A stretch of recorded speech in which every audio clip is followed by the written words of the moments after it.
Imigração sírio-libanesa. Hoje a gente vai conversar com Rashid Khoury, ou Rashidinho, como ele é mais conhecido. Ele produziu texto a respeito do avô dele, que era o Rashid Khoury. Ele vai discorrer a respeito, então, de quem foi o Rashid Khoury na história da imigração sírio-libanesa no Centro-Oeste, mais especificamente em Anápolis. Hey, Charles, give me 2 tablets. Isso era o início de uma manhã fria em Nova York de 1907.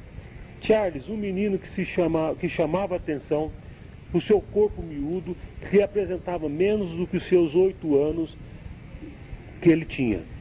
Sua blusa de frio, bem maior do que se deveria ser, quase um vestido, meia surrada e um sapato surrado, com seus cabelos fartos, supria a falta de um necessário gorro. Se só isso não bastasse para que se chamasse atenção, ele tinha um olho de cada cor. Tudo isso, mais uma caixa grande de chocolate pendurada no seu pescoço, fazia Charles ser notado no meio do turbilhão de pessoas na estação ferroviária de Nova York. A alegria e o sorriso de Charles, após cada venda, era um estímulo para que a freguesia, para que a frequência de seus fregueses. A alegria maior que o resultado da venda era quando Rashid chegava em casa com as suas moedas do lucro do dia de trabalho e entregava nas mãos frágeis e calejadas de sua mãe, que dividia a atenção entre o trabalho de lavar roupa, costurar e demais bicos feito na vizinhança, um tipo de gueto universal com todas as possíveis nacionalidades. Como muitos imigrantes masculinos imigravam sem suas mulheres, Rosina lavava as roupas, costurava, limpava o chão. E no chão, Rashida, a irmã de 6 anos, e numa caixa forrada, Yusuf, José Khoury, recém-nascido ali mesmo na cidade de Nova York, na Nova América.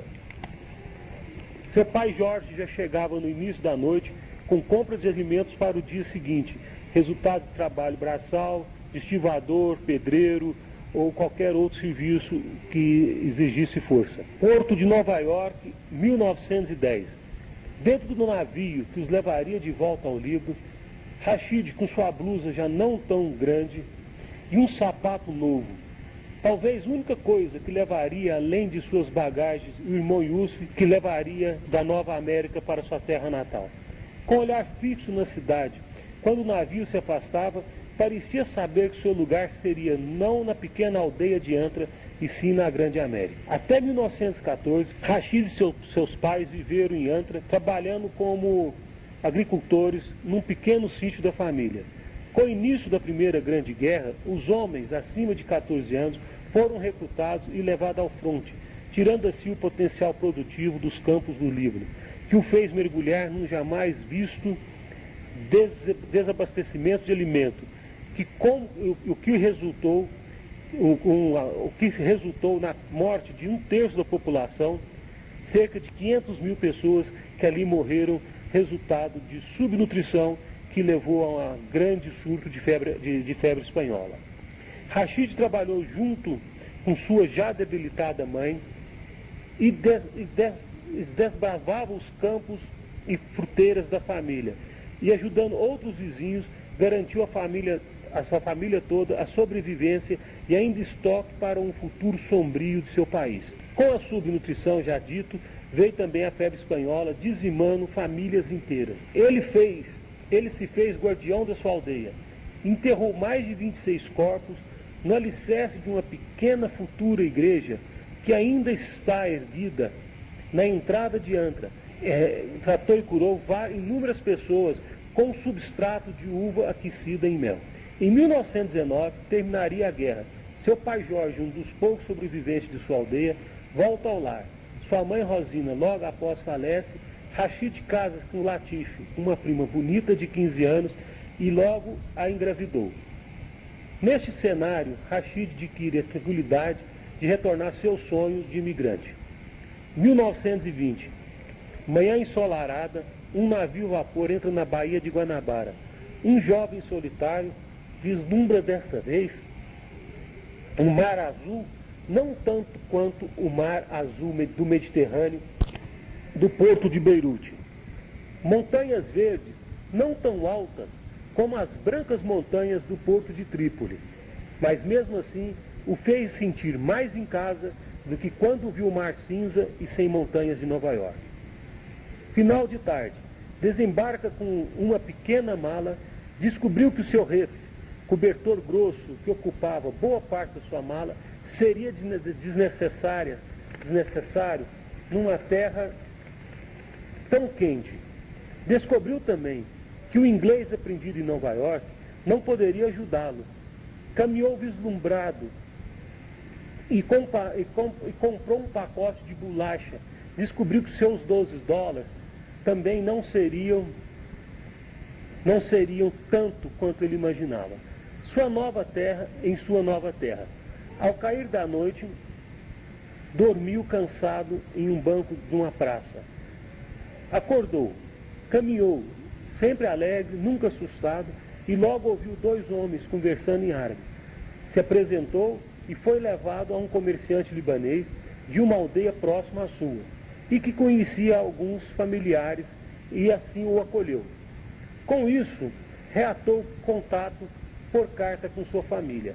Após alguns meses, ajudando o patrício na loja, pegou algumas mercadorias e saiu para vender em uma mala nos subúrbios do Rio de Janeiro. E depois em pequenas cidades próximas ao Rio de Janeiro. E após pouco mais de um ano, já se viu independente e mudou para o centro-oeste, a Nápoles. Tinha um tio, Pedro Cury, e seu primo Abrão e a mina Asmar. Em 1925, consegue finalmente trazer sua esposa, Latife, e sua primeira filha, Randy, já com 5 anos de idade. Uma vez como comerciante, tornou-se um dos maiores cerealistas do estado de Goiás. Em sua casa sempre cheia de seus 8 filhos, primos, cunhados, sobrinhos, trazidos por ele do livro, mais de 15 pessoas. Conhecido pelo gosto de viver bem,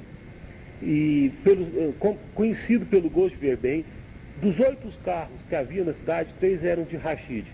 Com sua simpatia, conquistou a amizade com o mais simples ao mais poderoso do Estado, o que lhe dava livre trânsito no governo estadual, no poder judiciário e no sistema bancário da época. Laços fortes de amizade que a família se orgulha em mantê-los. Em resumo, Rashid espelha a luta dos primeiros imigrantes que são brindados com vitórias nas áreas familiar, social e financeira. Bom, resumidamente, essa aí foi a história do Rashid contada por seu neto, Rashid Cury Neto. Agora o Rashidinho vai contar uma história, um caso peculiar, pitoresco, a respeito do seu avô. Fala pra gente aí, Rashid, como é que foi a queda, como que o Rashid saiu com cabelo e retornou sem cabelo? É importante ressaltar, para os leitores que forem ler esse texto, vão ver que lá atrás, em Nova York, o meu avô teria uma vasta cabeleira que supria o gorro e tampava do frio. E alguns que conheceram o Rashid Cury, já conheceram uma figura pitoresca também, mas já pela sua calvície. Ele era na totalidade careca. Isso aconteceu um fato que quando ele ainda mascate de sociedade com seu primo Aziz Cury, pai do senador Lindenberg Aziz Cury, estavam mascateando no interior de Goiás. Aí atravessaram um pequeno rio. E como as viagens eram muito longas, no período chuvoso, na volta que eles estavam voltando com o restante das mercadorias e mais alguns cereais, o rio cresceu, ele encheu com as chuvas. E o Rashid e o Aziz precisavam chegar e trazer as mercadorias para poder secar, para poder comercializar. E o Aziz não sabia nadar. Então o Rashid falou, vamos atravessar? Não vamos. O Aziz também, na vontade de ver a viagem encerrada, resolveram atravessar o rio. E na travessia do rio, o rio levou não só o Aziz, como a tropa, as mulas, com a mercadoria e tudo. O meu avô resolveu salvar o Aziz primeiro, porque se perdesse o sócio tinha que cuidar do sócio, e depois buscar as mulas. Isso demandou um embate que durou quase que o dia todo entre ele tirar o Aziz, entrar no rio, tirar uma mula e descer o rio mais um pouco. E depois que finalmente ele resolver todo o problema, ele conseguiu e praticamente desmaiou de tanto cansado e com estresse nervoso.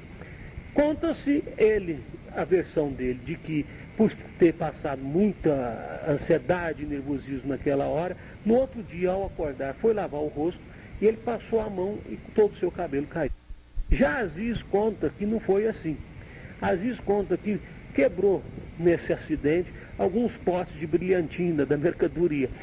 E meu avô, para não perder a brilhantina, resolveu passá-la toda no cabelo, o que provocou uma fermentação e a queda do cabelo. Então nós nunca vamos saber se foi por bravura ou se foi por tentar salvar as brilhantinas, que de cabeludo meu avô passou a careca. Valeu.